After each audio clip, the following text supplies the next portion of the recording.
আজ বন্ধুরা তোমাদের সাথে খুব সেনসিটিভ একটা বিষয় নিয়ে কথা বলবো এবং সেই বিষয়টা হলো আমাদের বাবা মা। বাবা মা সব সময় আমাদের কাছে সবার উপরে স্থান। আমরা সবাই আমাদের বাবা মাকে ভালোবাসি।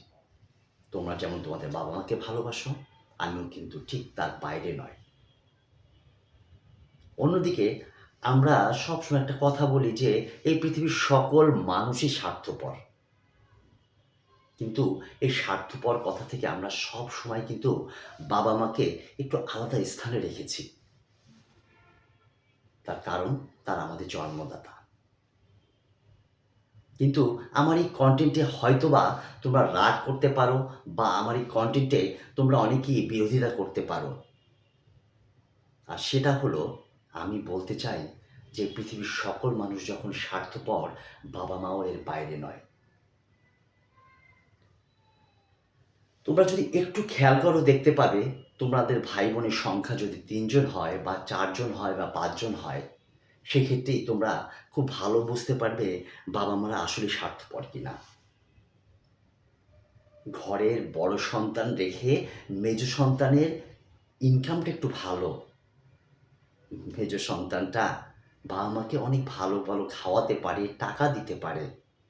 খেয়াল করে দেখবে তোমার এই ৪-৫ ভাই-বোনের ভিতরে ওই বড় ভাইকে সবার চাইতে আগে বেশি ভালোবাসা উচিত ছিল বা প্রতিটা সন্তানকেই বেশি ভালোবাসা উচিত ছিল বাবা-মাকে। কিন্তু বাবা-মা কি করছে? ওই মেজো সন্তানকে সবসময় বেশি, বেশি ভালোবাসছে।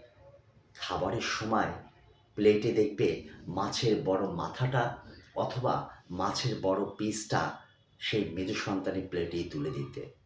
অথবা ওই মেজো সন্তানের যে স্ত্রী আছে, সন্তান আছে, তাদেরকেই ভালো, ভালো খাবার দিতে দেখবে, তাদেরকে বেশি, বেশি ভালোবাসতে দেখবে। অন্যদিকে বড় ছেলে বা সেজো ছেলে বা ছোট মেয়েটার কোনো ইনকাম নেই বা তার অবস্থান ভালো নয়। বাবা-মা কিন্তু তার দিকে খেয়ালও রাখছে না। বন্ধুরা, আমার কথাটা খারাপ লাগলেও কথাটা কিন্তু বাস্তব।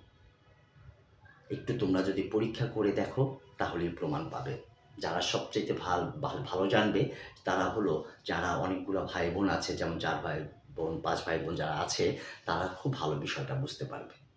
তাই আমার কথায় রাগ করো না। আমিও আমার বাবা-মাকে ভালোবাসি। কিন্তু স্বার্থপরের ঊর্ধ্বে কেউই নয়।